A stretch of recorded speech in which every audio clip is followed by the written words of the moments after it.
Ya, alhamdulillah. Ustadz Adityo Nugroho sudah hadir di ruang Google Meet.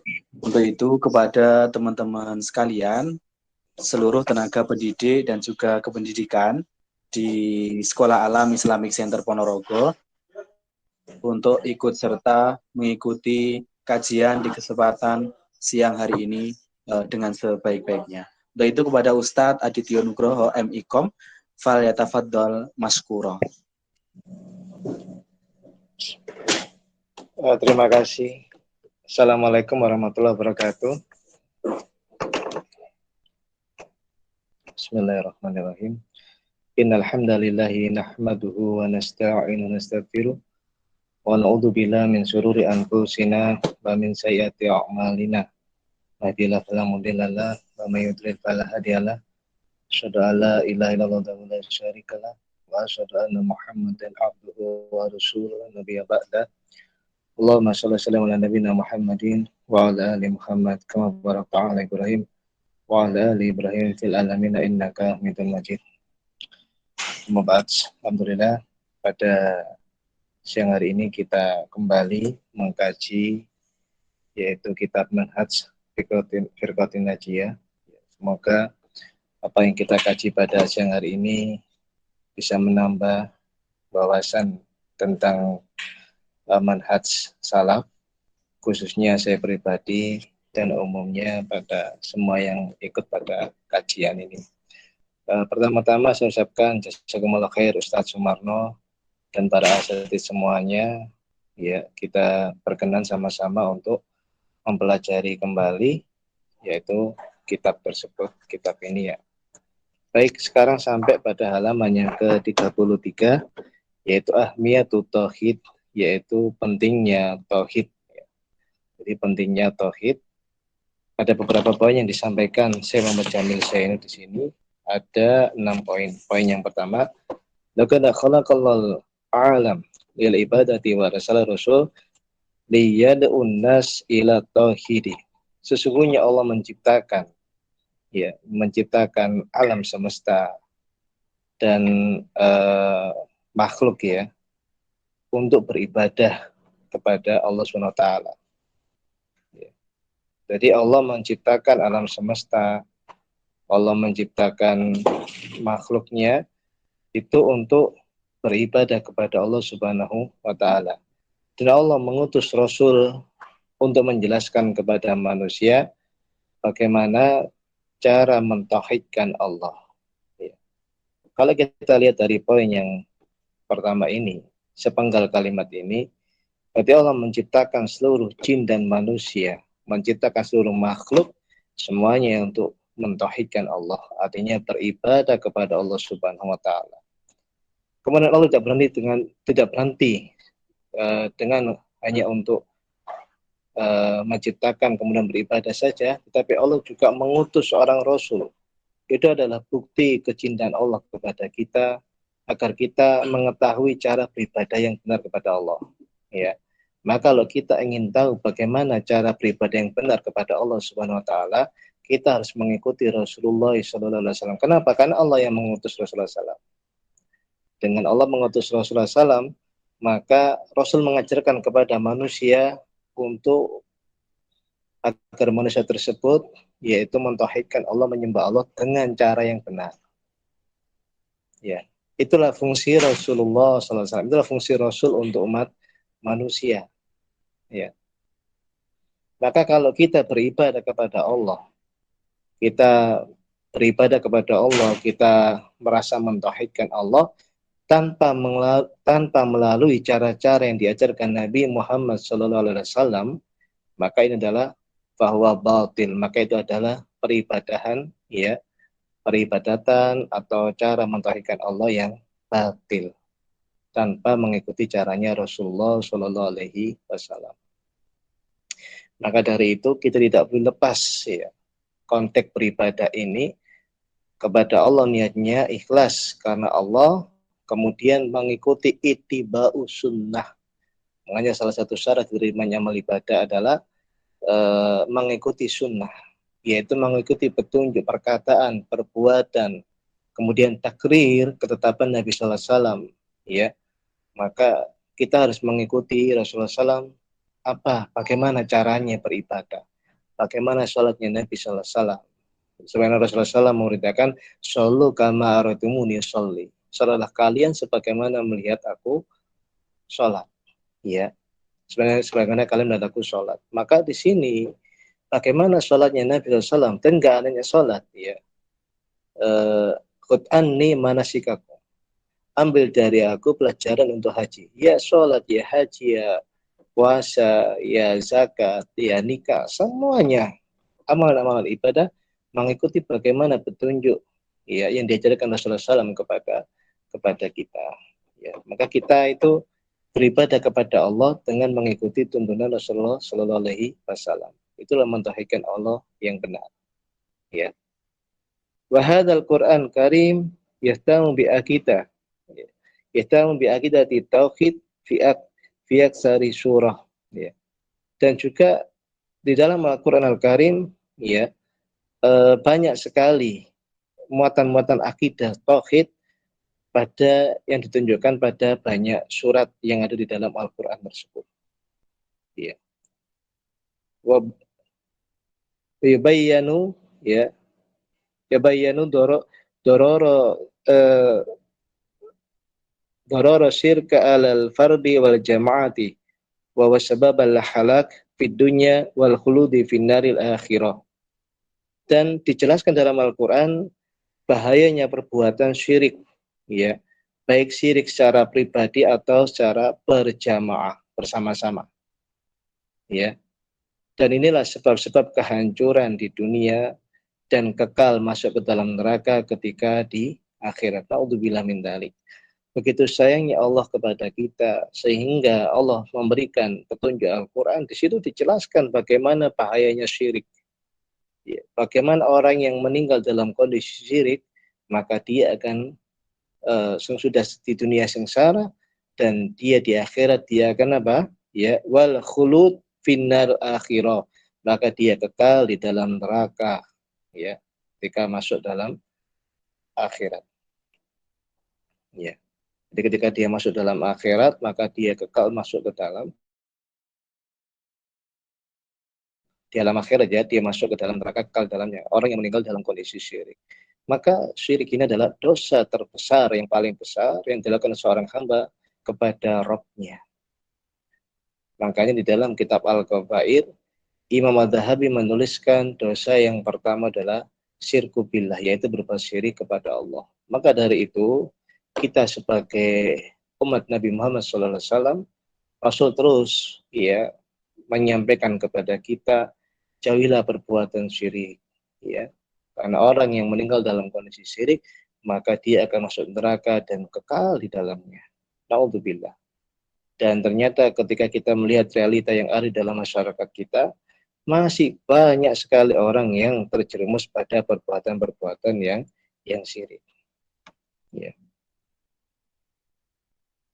Masih banyak sekali. Ya. Yang paling nyata adalah orang ketika mau menikah saja membutuhkan untuk menghitung hari, ya. Membutuhkan untuk melihat tanggal yang pas, yang dianggap kalau tanggal yang pas itu adalah ketika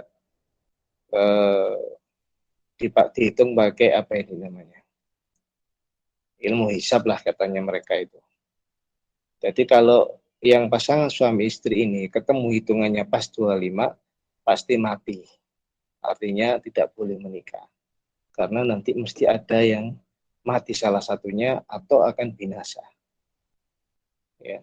Ini sudah ini ada masuk ke dalam ranah syirik. Padahal tidak ada di dalam syariat yang dimana kalau menikah itu harus menghitung seperti itu. Atau dilarang menikah di bulan Syurah. Di bulan Muharram ini banyak orang yang ketakutan. Karena kalau menikah di bulan Syurah, maka nanti bisa diambil oleh Nyi Roro Kidul katanya. Ya, Pak, begitu banyak hal-hal yang kita dengar mulai kecil sampai sekarang ini pun masih ada. Kalau menikah di bulan Syura atau bulan Muharram, maka nanti akan pernikahannya itu pernikahan yang dilarang. Ya. karena bakal nanti jadi menantunya Nyi Roro Kidul, diambil Kidul dan sebagainya. Ya, karena Nyi Roro Kidul ngambil mantu, maka kalau di bulan Suro nanti khawatir nanti dibawa oleh Nyi Roro Kidul. Ini banyak hal-hal yang nggak masuk akal ya. Tapi inilah realita di masyarakat kita, dan kita harus menjelaskan kepada masyarakat dengan bahasa-bahasa yang lemah lembut, bahasa yang ilmiah, ya, bahasa-bahasa yang halus. Karena mereka orang-orang awam, ya. Ini masih banyak kesirikan, ini syirik ini, ya. Atiyaratu sirkun, atiyaratu sirkun, atiyaratu sirkun. Tiaratu syirik, tiaratu syirik. Jadi masih banyak orang-orang terjerumus ke dalam kesirikan. Padahal dalam Al-Quran maupun As-Sunnah begitu banyak ayat dan hadis yang menjelaskan berhati-hatilah kalian, ya, dan jangan sampailah kalian meninggal dalam kondisi berbuat syirik, ya. Wa may yusyrik billah faqad harrama 'alaihi jannah wa ma'wahu nar. Barang siapa yang bersyirik kepada Allah, maka surga diharamkan baginya dan tempat tinggalnya di dalam neraka.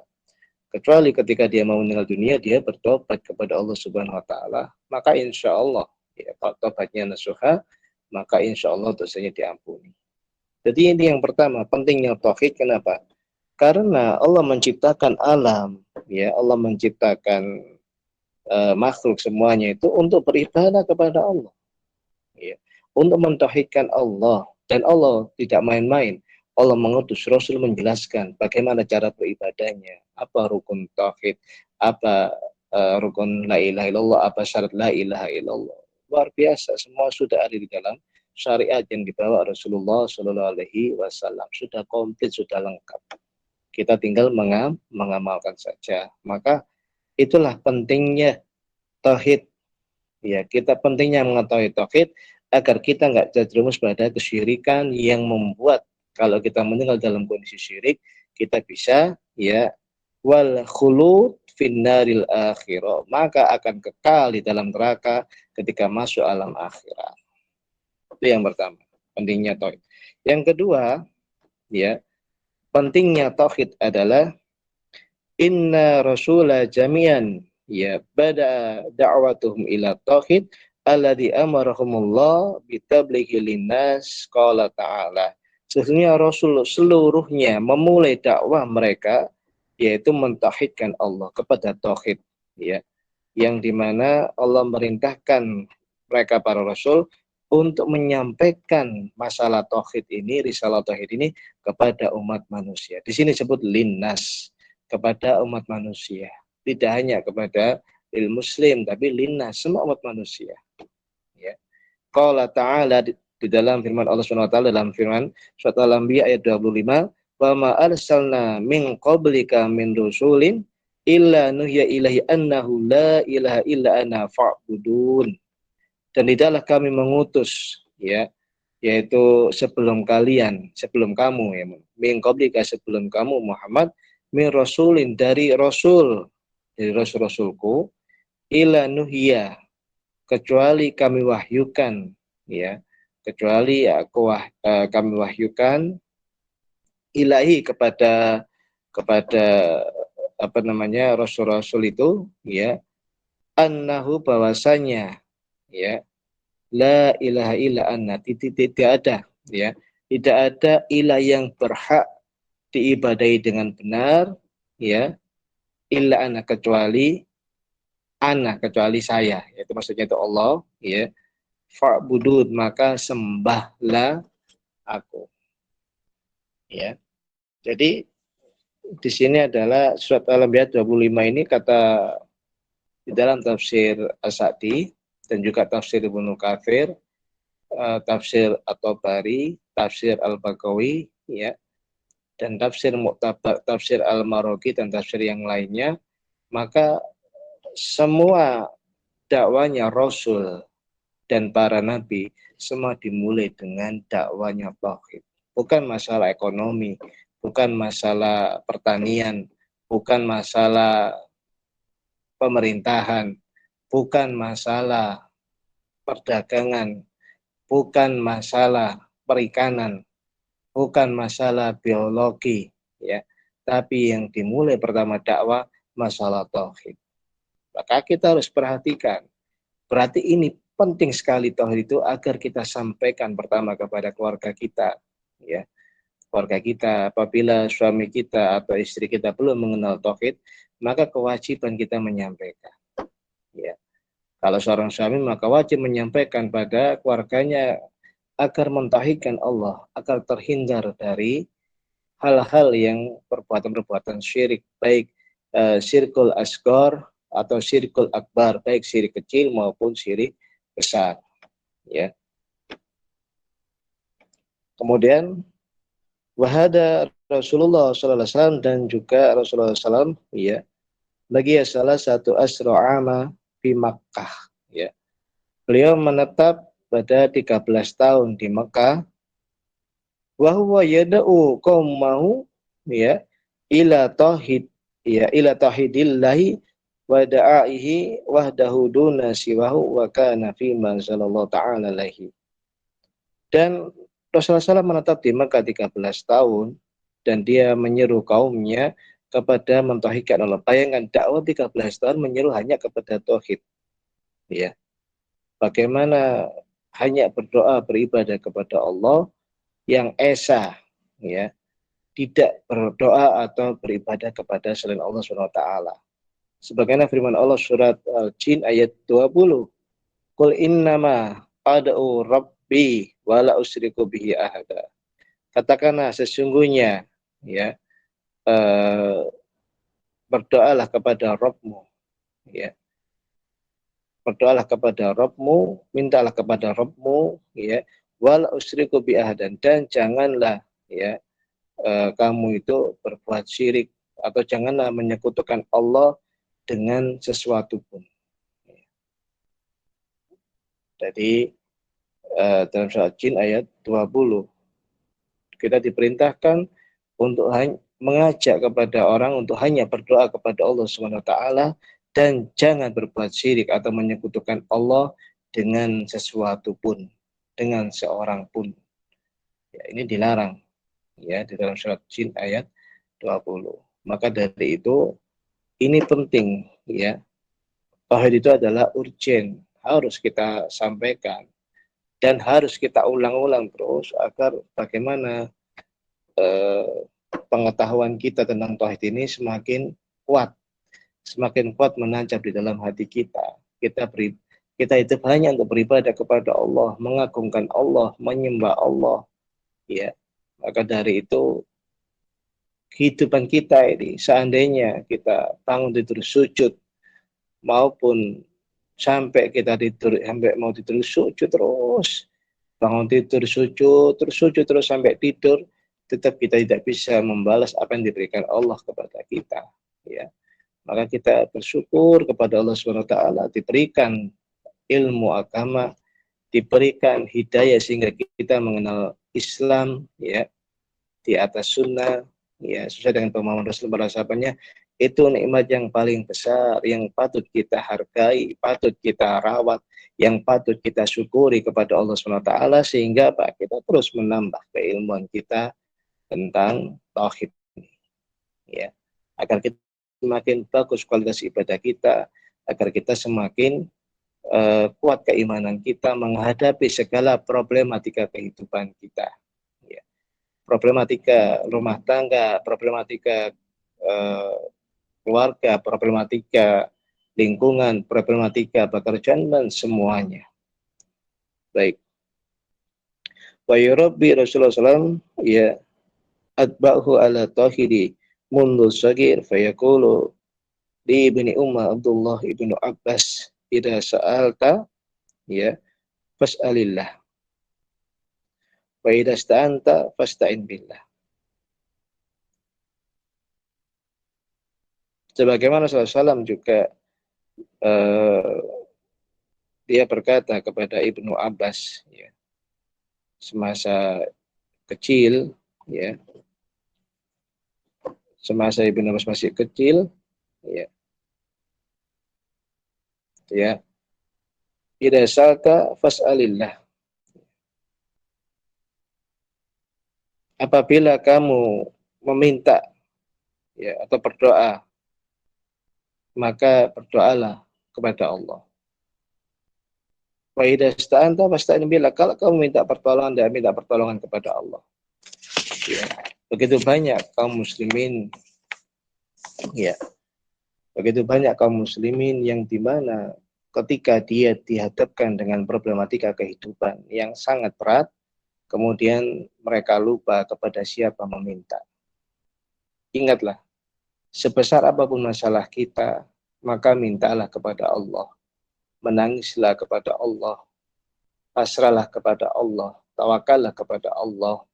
Insya Allah, maka apa yang menjadi kesulitan kita, Allah akan berikan jalan keluar.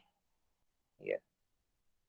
Makanya kata Imam Ibnul Jauzi di dalam kitabnya Sayyidul Khatir, beliau menjelaskan, apabila musibah datang kepadamu, maka hendaklah kamu menjamu musibah tersebut.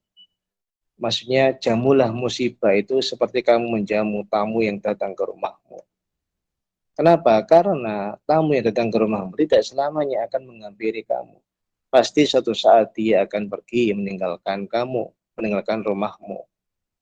Sebagaimana juga musibah, musibah datang menimpamu, pasti suatu saat dia akan pergi meninggalkanmu. Tidak selamanya kamu ditimpa musibah. Suatu saat kamu juga akan ditimpa suatu kesenangan. Musibah pergi, datanglah berganti suatu kesenangan yang bisa membahagiakan dirimu. Maka ketika kamu menghadapi musibah, maka sikapilah musibah itu seperti kamu menyambut tamu. Maka siapkan untuk menyambut musibah apa? Dengan kesabaran, dengan keikhlasan. Ya. Makanya ketika ada musibah yang datang kepada kita, kalau tauhid kita kuat, ya, maka insya Allah kita tidak akan tergoyahkan. Kita tetap terus minta pertolongan kepada Allah, terus berdoa kepada Allah, ya, kepada Allah Subhanahu wa taala, Allah Jalla Jalaluhu. Allah sayang kepada kita, Allah cinta kepada kita. Maka kita serahkan, ya, semua kesulitan kita mohon kepada Allah Subhanahu wa taala. Di sepertiga malam, di antara adzan dan iqamah, ketika hujan turun, ketika sujud kita, ya, di dalam sholat. Terus kita mohon terus pertolongan kepada Allah Ta'ala. Dan siapkanlah diri kita dalam menerima musibah, ibarat kita menjamu tamu dengan kesabaran, keikhlasan, dan juga dengan kita mendekatkan diri kepada Allah melalui sholat-sholat yang telah kita kerjakan. Ya. Wahada tauhid huwa hakikah. Ya. Wa haqiqatu dinul Islam alladhi bunya alaihi walladhi la yuqbalullah min ahadi siwa. Ini adalah tauhid, dia adalah hakikatnya agama Islam, yang dimana agama Islam dibangun di atas tauhid ini. Dan orang-orang yang tidak mentauhidkan Allah, maka Allah tidak menerimanya. Ya. Maksudnya apa? Orang yang tidak mentauhidkan Allah, ya, maka la yaqbalullah min ahadi siwa. Maka Allah tidak menerimanya. Artinya apa? Orang-orang kafir, orang-orang yang menolak tauhid ini, ya, maka Allah juga enggak akan menerimanya. Dia enggak akan masuk dalam surga, dia akan masuk ke dalam neraka, ya. Dia akan masuk ke dalam neraka tanpa terkecuali. Semuanya, baik keluarganya Nabi, orang itu keluarganya Nabi seperti Kan'an, ya, atau seperti pamannya Nabi Muhammad SAW, ya, Abu Talib, ya. Dia jasanya kurang apa pada Islam? Sudah banyak sekali, tinggal mengucapkan kalimat La ilaha illallah di penghujung akhir kehidupannya ternyata tidak bisa mengucapkan kalimat La ilaha illallah, ya, maka dimasukkan ke dalam neraka. Maka siapapun yang dia menolak tauhid, dia nggak mau beriman dengan Allah, tidak mau menyembah Allah, tidak mau meyakini adanya Allah Subhanahu wa taala, dia menolak, maka ketika dia meninggal dunia dalam kondisi seperti itu, maka dia akan dimasukkan ke dalam neraka oleh Allah Subhanahu wa taala. Tidak ada tanpa terkecuali. Tidak terkecuali siapapun pasti akan begitu. Makanya ketika bahkan ayahnya Nabi SAW ketika ditanya, ya, di mana ayahmu, di mana bapakku, ya, Ya Rasulullah SAW, ketika ada sahabat bertanya kepada Rasul, kira-kira bapakku di mana? Gitu. Maka Rasulullah menjawab, ya, abi wa abu kafinnar, bapakku, kata Rasul, bapakku dan bapakmu di neraka. Ya. Ada sini terkait oleh Imam Muslim dalam sahihnya, dan jumhur ulama mengatakan bahwa orang ketika dia keluar dari tauhid, walaupun dia keluarganya para nabi atau para rasul yang mulia, maka tetap dia akan masuk ke dalam neraka. Ya, jumhur ulama mengatakan ayah nabi di dalam neraka. Jumhur ulama dan juga jumhur ulama ahli tafsir dan jumhur ulama ahli hadis termasuk Imam Nawawi. Yang menyelisihi ini, yang mengatakan orang tua Nabi adalah masuk dalam surga adalah yaitu ulama dari Imam Jalaluddin Asyuyuti. Ya. Dan ini dibantah oleh banyak ulama. Salah satunya Imam Nawawi, kemudian uh, imam ahli hadis yang lainnya yang membantah.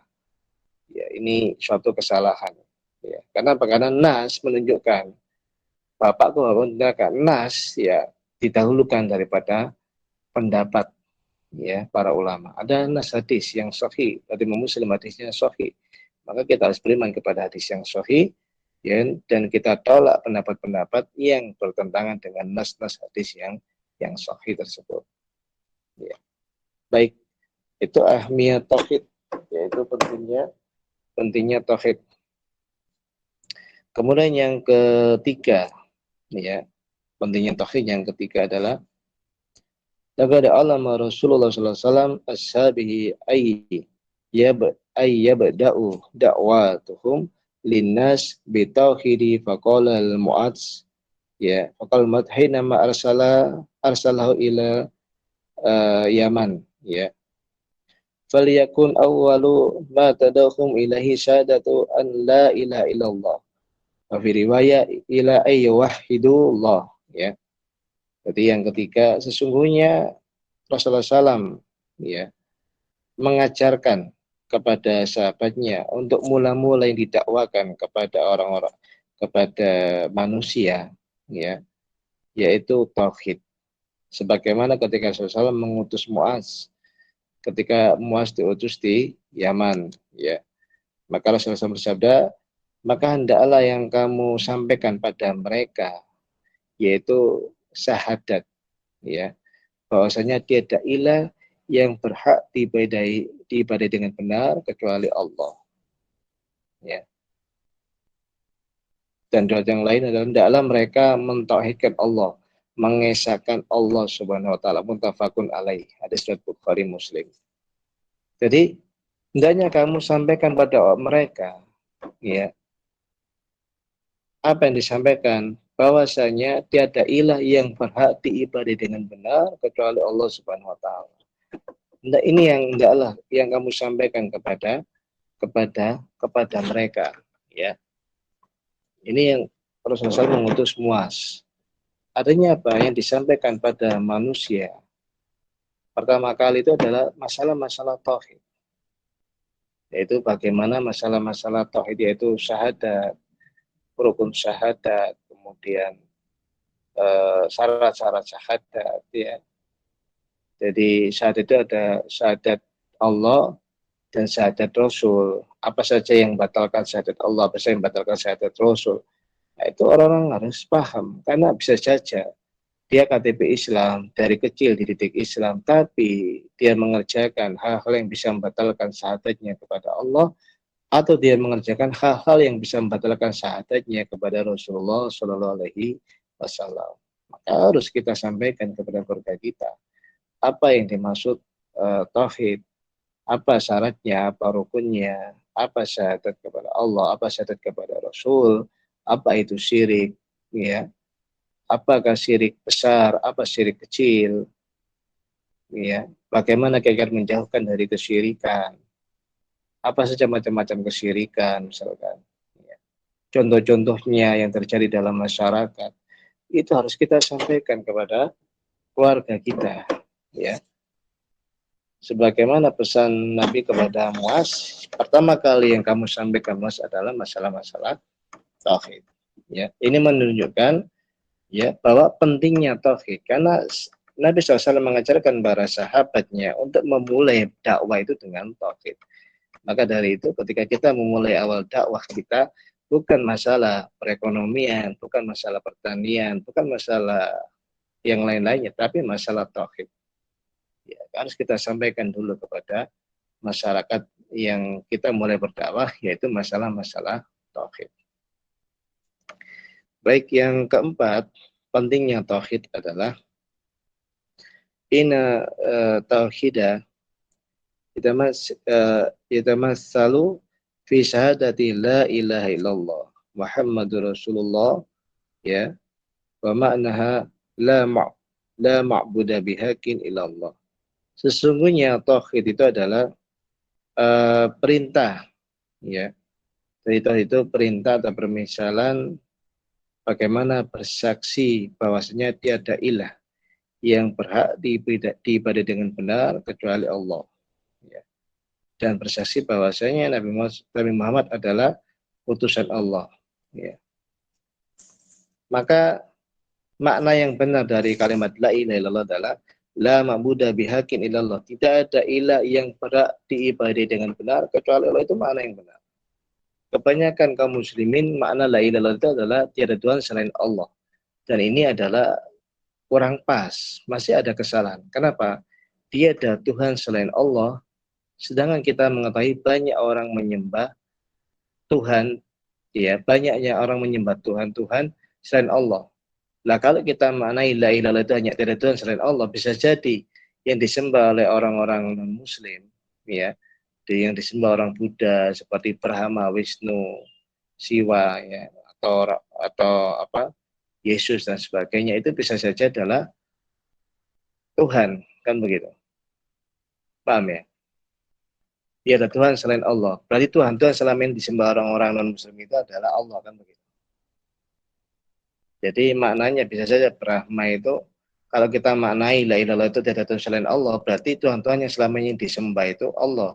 Jelmaan Allah, Siwa itu jelmaan Allah, Brahma itu jelmaan Allah, kemudian Wisnu itu jelmaan Allah, ya. Kemudian Siddhartha Gautama itu jelmaan Allah, kemudian Yesus itu jelmaan Allah, Yehova itu jelmaan Allah, kan begitu nanti. Ya, Dewi Kuan Im itu jelmaan Allah, kan mereka itu disembah semuanya oleh pengikutnya, kan. Dan mereka semuanya dianggap Tuhan oleh pengikutnya. Ya. Nah, kalau makna kita la ilaha itu tiada Tuhan selain Allah, jadi Tuhan yang batil yang disembah mereka itu Allah. Berarti Allah punya jelmaan yang banyak. Nah, itu kekerancuan ketika kita maknai la ilaha itu dengan tiada Tuhan selain Allah. Apa makna yang benar? Yang mana yang benar dijelaskan para ulama adalah tidak ada sembahan yang berhak, ya, la ma'budu bihaqqin, tidak ada sesembahan yang berhak diibadai dengan benar kecuali Allah.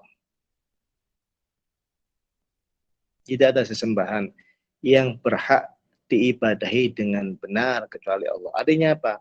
Semua sesembahan yang dilakukan, kalau selama semua sembahan yang dilakukan, ya, selama ini dia menyembah kepada selain Allah, maka itu adalah sesembahan yang batil.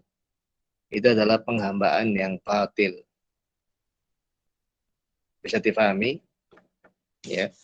Jadi la ma'budu bihaqqin Allah itu adalah tiada ilah, tiada sembahan, ya, yang berhak diibadahi dengan benar kecuali Allah. Jadi hanya Allah yang berhak kita ibadahi dengan benar. Jadi semua orang beribadah kepada selain Allah adalah ibadah yang batil. Nah, kalau tiada Tuhan selain Allah, masih kerancuan, masih rancu. Ya, tiada Tuhan selain Allah, berarti Tuhan yang disembah selain Allah itu adalah Allah, kan begitu. Tapi ketika tidak ada sembahan yang berhak diibadahi dengan benar kecuali Allah, jelas bahwa semua sesembahan yang menyembah kepada selain Allah itu adalah sembahan yang batil. Sedangkan sembahan yang hak, yang berhak diibadahi itu hanya Allah Subhanahu wa taala. Inilah penjelasan yang pas, ya, yang cocok dijelaskan oleh para ulama.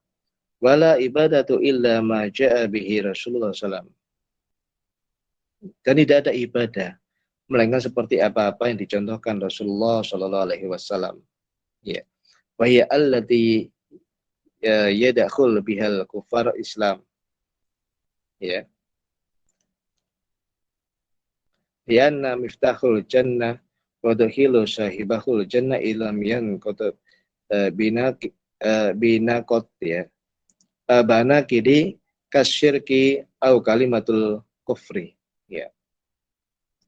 Kenapa? Karena tidak ada ibadah kecuali apa-apa yang datang dengan apa-apa yang datang dibawa oleh Rasulullah SAW. Tidak ada ibadah yang benar kecuali dengan apa yang benar dibawa oleh Rasulullah SAW. Maksudnya ibadah-ibadah selama ini yang selain dibawa oleh Rasulullah SAW, ya, maka itu adalah ibadah-ibadah yang batil, ya. Maka dan dia itu termasuk apa? Termasuk orang-orang kafir itu yang dia kufur terhadap Islam, ya.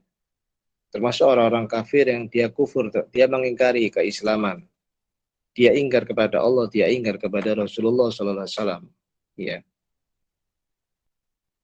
Kenapa? Karena hanya yang dibawa Rasulullah SAW. Kenapa? Itulah miftahul jannah. Artinya apa? Allah selalu membawa tauhid, ya. Dan miftahul jannah la ilaha illallah. Kunci surga itu adalah la ilaha illallah, yaitu tauhid tadi yang dimaksud. Yaitu tidak ada sesembahan yang berhak diibadahi dengan benar kecuali Allah. Ya. Dan orang yang mentauhidkan Allah, mengucapkan la ilaha illallah secara lisan, secara membenarkan dalam hatinya dan diwujudkan dalam amal perbuatan, maka dia akan dimasukkan ke dalam surganya Allah Subhanahu wa taala. Ya. Kecuali tatkala apa yang pernah diucapkan tadi la ilaha illallah itu tidak batal, ya.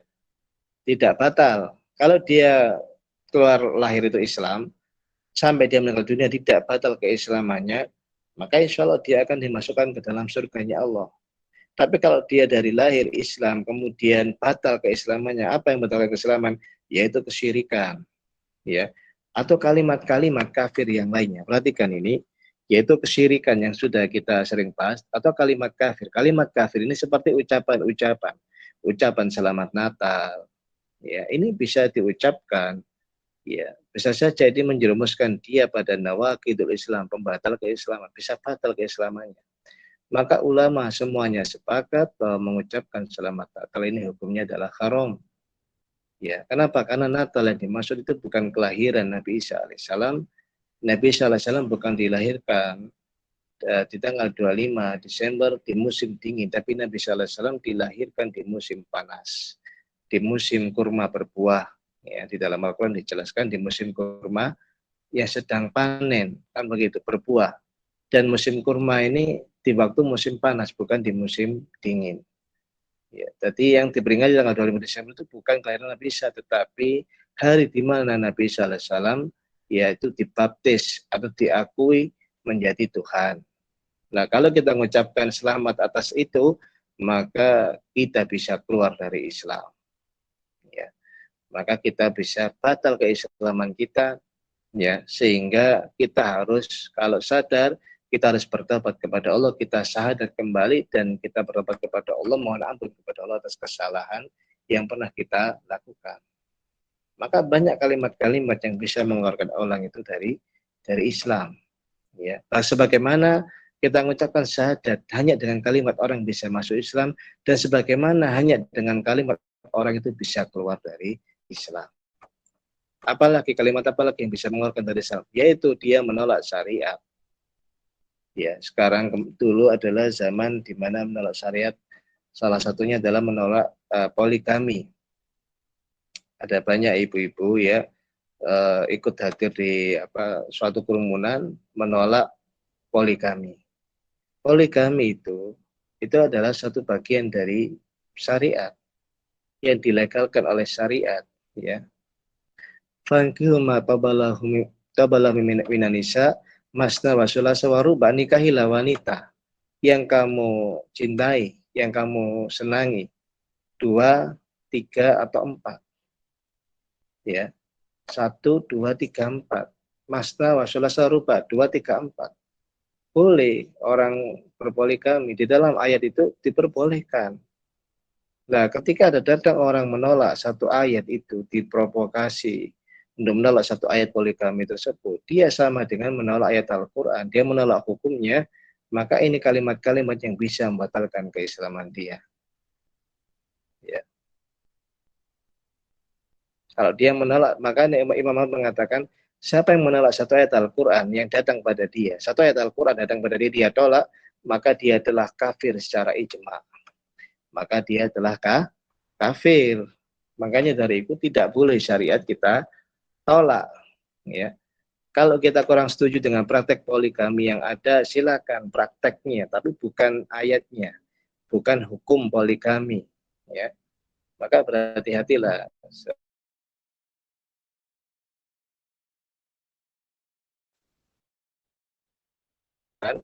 Yaitu sebenarnya memprovokasi orang wanita untuk dia keluar dari Islam, untuk dia murtad dari Islam. Ya. Maka jangan sekali-sekali menolak satu ayat Al-Quran. Sebagaimana Allah berfirman, "Wa lam yakum bima anzalallahu fa ulaika humul kafirun." Barang siapa dia menolak, dia berhukum tidak dengan hukum Allah, maka dia telah kafir. Ya. Dan Imam Ahmad mengatakan, ya, siapa yang menolak satu ayat Al-Quran, ya, maka semua sepakat, ya, maka dia adalah kafir. Ya, maka dari itu di sini dijelaskan, ya, kalimatul kufr, yaitu kalimat-kalimat kekafiran yang menyebabkan orang awalnya Islam menjadi kafir, jadi keluar. Sebagaimana orang itu juga mengecek sunnah-sunnah Nabi Sallallahu Alaihi Wasallam. Ya, seseorang yang mengecek sunnah-sunnah Nabi, orang yang berjenggot seperti kambing, orang yang memakai cadar seperti teroris, ya, orang yang memakai jilbab besar seperti Batman, ya, kalimat-kalimat yang membuat dia itu keluar dari Islam, maka orang-orang seperti ini di dalam kitab Nawaqidul Islam, orang yang menolak apa yang datang dari Rasulullah SAW dan dia mengolok-olok, mengejek-ngejek, ya, maka dia bisa keluar dari Islam. Qad kafartum ba'da imanikum. Kalian telah kafir setelah beriman. Ya. Wala taqtadilu, maka janganlah kalian minta maaf. Qad kafartum ba'da imanikum. Sungguh kalian telah kafir setelah kalian beriman. Maka dari itu berhati-hati, ya. Maka berhati-hati. Itu kalimat-kalimat yang bisa mengeluarkan kekafiran, itu berhati-hati. Baik, itu yang keempat, ya, pentingnya tauhid. Yang kelima, yaitu pentingnya tauhid.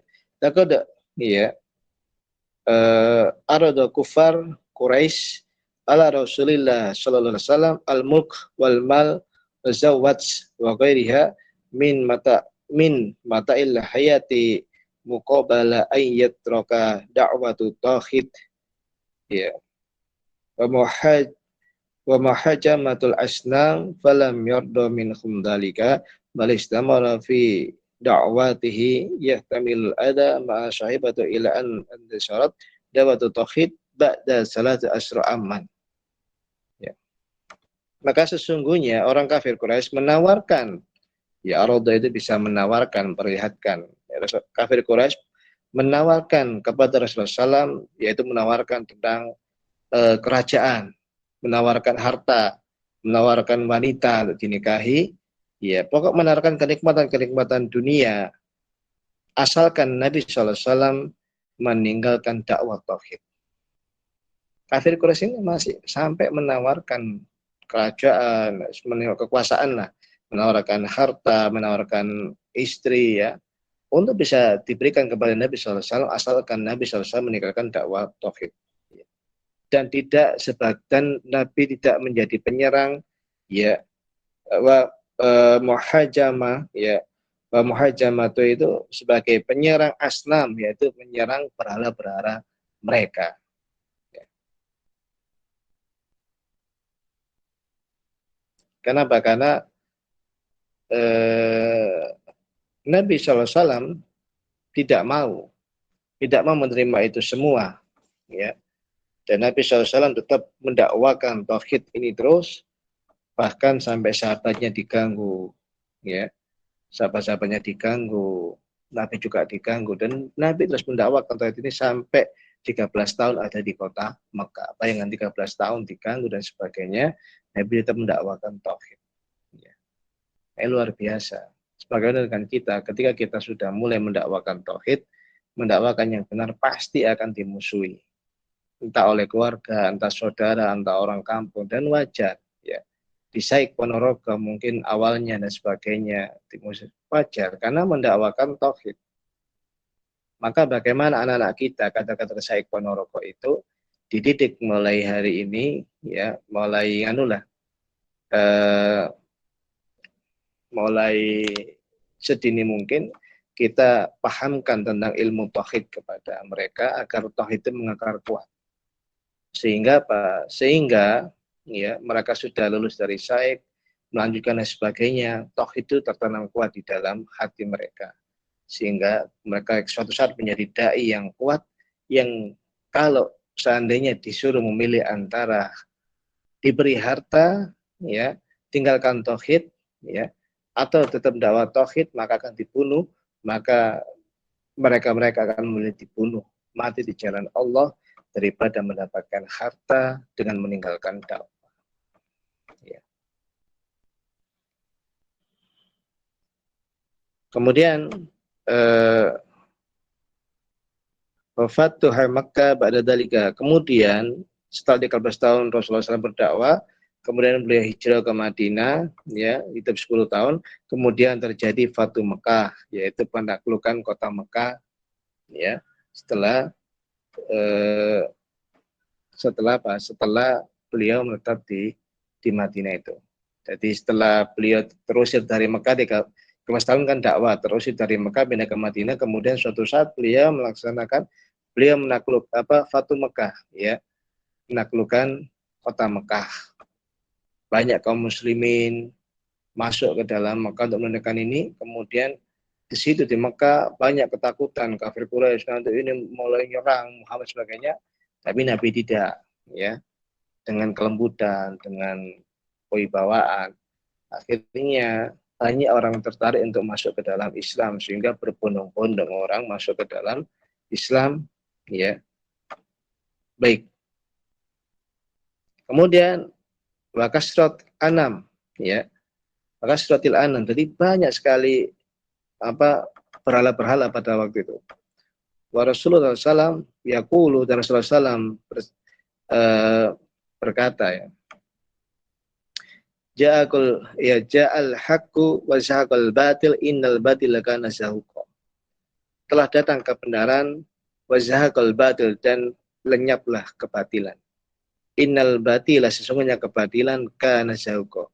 Kebatilan itu pasti akan lenyap. Ingat, perhatikan ini. Perhatikan surat Al-Isra ayat 81. Kalau sudah datang suatu kebenaran di suatu tempat, ya, maka kebatilan itu akan lenyap. Dan sesungguhnya kebatilan itu pasti akan lenyap. Banyak sekarang kita kajian-kajian yang dibubarkan, bahkan di masjid di Aceh itu pernah didobrak pintu dan sebagainya. Ini kebatilan. Tapi ingatlah, innal batila kana zahuqa, pasti kebatilan itu fitnah kepada dakwah sunnah dan banyak pembubaran kajian dan sebagainya, pasti semua itu akan lenyap. Pasti lenyap. Yang hak, ya, dakwah sunnah ini tetap terus akan ada. Di mana dakwah sunnah ini sampai pada suatu tempat, maka semua kebatilan di situ akan lenyap. Ya, dan ini nyata. Ketika ada seorang dai masuk suatu tempat, maka kebatilan itu lambat laun akan lenyap, akan hilang dan hilang. Ya. Jadi bahkan orangnya hilang. Orang yang bawa kebatilan itu bahkan hilang, dipanggil oleh Allah Subhanahu wa taala. Satu persatu hilang dan sebagainya. Ini menunjukkan ketika datang suatu kebenaran maka kebatilan pasti akan lenyap. Dan kita harus yakin hal ini. Baik yang terakhir, ya, yang menjadi pentingnya atau pentingnya atau yang kelima tadi adalah Nabi itu sampai ditawari oleh harta dan sebagainya, tapi Nabi tidak tertarik, tetap istiqomah untuk mendakwakan tauhid. Ini menunjukkan pentingnya tauhid. Ya. Yang keenam, yang terakhir pentingnya tauhid adalah at-tauhidu wadifatul muslimin fil haya fayabda'u hayatu bitauhidi. Tauhid itu adalah tugas atau fungsi orang-orang muslim dalam kehidupannya, ya. Dia memulai kehidupannya dengan tauhid. Jadi Tauhid itu termasuk wadifah. Wadifah itu fungsi atau fungsi kaum muslimin ya di dalam kehidupannya. Dia memulai kehidupannya itu dengan tauhid. Ya. Maka kita ini sangat penting sekali. Wa yudauha bitauhidi, dan mereka mendakwakan tauhid dan mereka berdakwah dengan tauhid. Wadifatuhu fil haya iqamati tauhid, dan di dalam kehidupan mereka menegakkan tauhid. Wa da'watu ila tauhid, ya, dan mereka mendakwakan tauhid lianna tauhidu ya yuwahhiduhul mu'minin. Sekarang tauhid itu adalah apa ya? Karena tauhid itu adalah kewajiban kaum mukminin, ya, atau tidak suatu bagian yang tidak bisa dipisahkan dari kaum mukminin, ya. Wa yajma'uhum, ya, atau ini ya Pak, karena tauhid itu juga karena mempersatukan kaum mukminin. Ingat, persatuan kaum mukminin itu persatunya bukan karena bid'ah.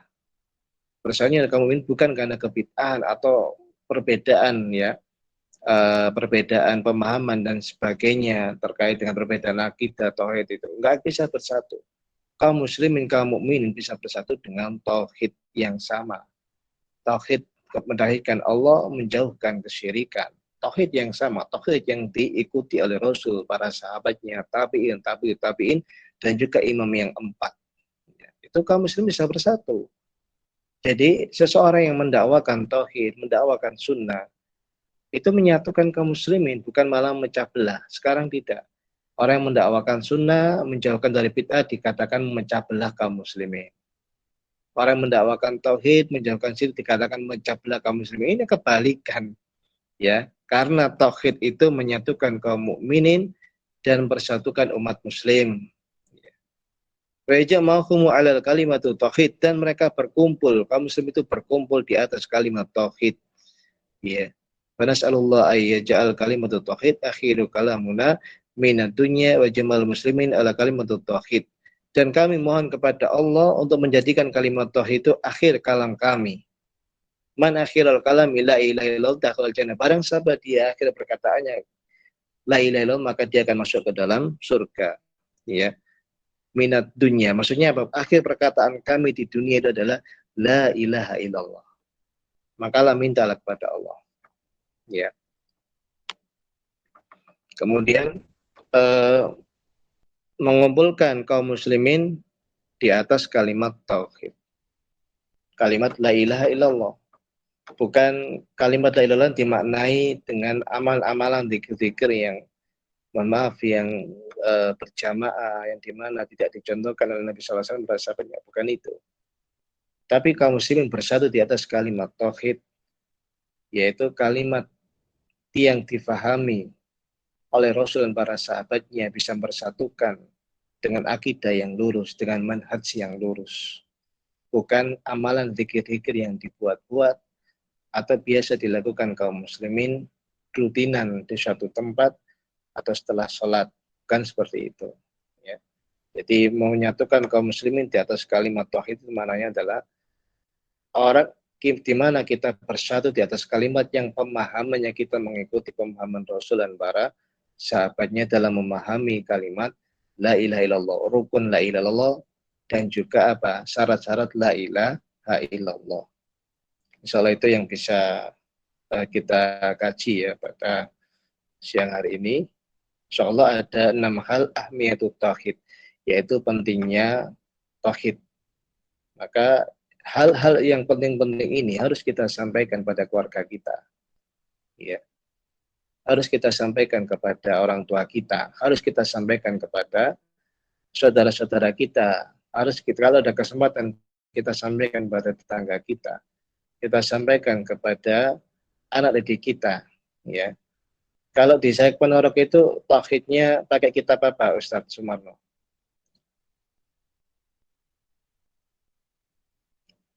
Yang di anak-anak itu. Oke. Tauhidnya kita mengadopsi kurikulum Arab Saudi, Ustaz. Dan salah Oh, satu mukorornya itu mengambil dari kitab Syekh Fauzan.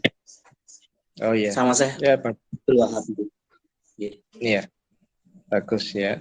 Jadi sudah mulai dini kita didik tauhid dan insya Allah ya kita terus mendidikkan anak kita generasi di Saik Ponorogo itu dengan tauhid yang kuat ya dikumpulkan mereka dengan satu kalimat tauhid la ilaha illallah dan mengakar kuat di dalam hati mereka sehingga ketika mereka lulus dari Saik Ponorogo terus kalimat itu akan semakin kuat menghujam terus untuk menyampaikan untuk melanjutkan dakwah kita yaitu dakwah tauhid. Baik, insya Allah itu 6 hal pentingnya kenapa sih kita kok mempelajari tauhid. Kenapa tauhid ini kok diulang-ulang? Kenapa Ustadz Yasid bin Abdul Qadir Jawa selalu menyampaikan masalah tauhid? Yang disampaikan ya manhaj salaf ya. Karena memang penting ya. Tauhid itu diulang ratusan kali, ribuan kali, memang harus diulang-ulang. Untuk apa? Untuk menguatkan kita ya. Menguatkan persatuan kita, menguatkan kebersamaan kita, menguatkan ya rohani kita untuk selalu mendakwakan dengan ikhlas kalimat tauhid ini, mendakwakan tauhid yang benar. Jadi dakwah yang benar bukan dakwah yang diikuti oleh untuk menyenangkan orang, untuk membuat ketawa orang, bukan. Kalau ingin membuat ketawa orang jadi pelawak, bukan pendakwah. Tapi dakwah yang benar adalah sampaikan yang hak, sampaikan yang benar, sampaikan sesuai dengan bagaimana Rasulullah SAW menyampaikan, dan sampaikan sesuai dengan materi yang disampaikan Rasulullah SAW kepada para sahabatnya, sahabat kepada menyebarkan kepada sahabat yang lainnya. Itu dakwah yang benar. Bukan dakwah yang hanya sekedar disukai karena retorika yang bagus, karena membuat ketawa. Sekarang banyak dakwah seperti itu. Dan ini dakwah yang tidak benar. Ya, ada dakwah itu yang ketawa terus kita mulai awal ketawa, tapi ketika madhunya ditanya apa yang disampaikan Ustadz tadi, ya enggak tahu, pokoknya lucu. Nah ini tidak benar, ya. Jadi tidak benar. Jadi kita tidak seperti itu. Dakwah kita adalah dakwah yang hak, ya, disampaikan dengan lemah lembut, disampaikan dengan ketegasan, dan disampaikan dengan ilmiah, dengan ilmu, dan itulah ya dakwah tauhid atau dakwah salaf. Insya Allah itu yang bisa saya sampaikan. Ya, ada yang ingin ditanyakan, 1-2 pertanyaan.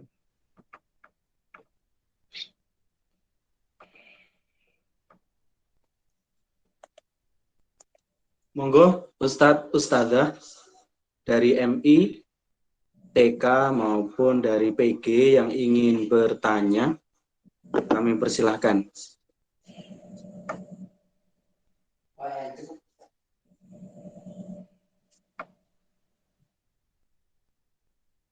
Cukup jelas nggih berarti kalau nggak ada yang bertanya. Insyaallah. Insyaallah jelas, Ustaz. Iya, alhamdulillah. Kalau Oke, ada Ustaz, yang monggo tutup. Kita langsung tutup ya. Insya Allah. Apa ada kendala? Saya bertanya Pak Kiri.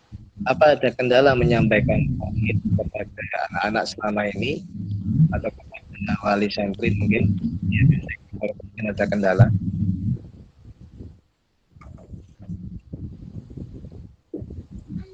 Kalau kendala gitu terkait Iya. dengan tauhid, kebetulan saya dari awal di Islamic atau di SIC itu sudah megang tauhid di kelas 5 ataupun kelas 6. Kadang kendala kita karena bahasa yang dipakai di kitab yang menjadi rujukan kita itu terlalu berat. Jadi kadang kita itu harus berputar otak untuk membahasakan ke anak-anak. Jadi kadang agak kesulitan. Iya. Itu berarti mukorornya rujukannya untuk anak kelas ibtidaiyah atau untuk sanawiyah atau untuk aliyah yang mukorornya itu? Kalau yang di kita di tingkat SDMI, kemudian Iya. kita cari di internet, mukoror itu salah satu kurikulum di Kerajaan Arab Saudi Dan itu di sana nggih tingkat ibtidai, Ustaz. Ya memang beda ya Pak. Pemahaman yang kita sampaikan kepada mereka berbeda dengan Arab Saudi. Memang karena di Arab Saudi sudah dipahamkan oleh orang tuanya di rumah. Jadi di Arab Saudi sudah disampaikan orang tuanya di rumah sehingga bahasa yang dipakai itu sederhana, ya yang di kitab itu sudah sederhana, itu bisa dipahami. Tapi kalau di kita kan enggak, orang tuanya belum tentu paham tauhid. Gitu ya. Problemnya gitu, Ustaz. Orang tuanya kan belum tentu paham tauhid, sedangkan kita menyampaikan dari nol, tidak ada basic tauhid tuanya, itu yang agak sulit memang. Tapi tidak apa-apa, tetap terus semangat, itulah tantangan ya. Jadi guru profesional adalah guru yang bisa menguasai materi dan bisa membahasakan ke siswanya, sehingga ilmu yang disampaikan itu benar-benar bisa dipahami oleh siswa. Itu guru profesional, menguasai materi dan menguasai mengajarkan ke siswanya sampai membuat siswa paham. Dari bahasa yang sulit dipermudah. Jadi itu guru profesional. Jadi semoga tetap terus semangat ya. Semoga Allah memberikan kemudahan pada kita semua di SAIK, terutama untuk mengajarkan ilmu-ilmu syar'i kepada siswa ya, dengan segala kemampuan yang ada kekurangan dalam itu. Maka yang penting adalah terus semangat Ustaz. Insya Allah Allah berikan kemudahan. Iya, amin. Insya Allah itu Ustaz. Mungkin kalau saya rasa kita tutup dengan bacaan Qaftul Majlis. Subhanakallahumma wa bihamdika asyhadu an la ilaha illa anta astaghfiruka wa atubu ilaik. Mohon maaf kalau ada kekurangan, kesalahan kata. Kalau ada kesalahan itu dari saya, kalau ada kebaikan, ada kebenaran itu datang dari Allah. Allah Rasulnya dari kesalahan. Assalamualaikum warahmatullahi wabarakatuh. Waalaikumsalam warahmatullahi wabarakatuh.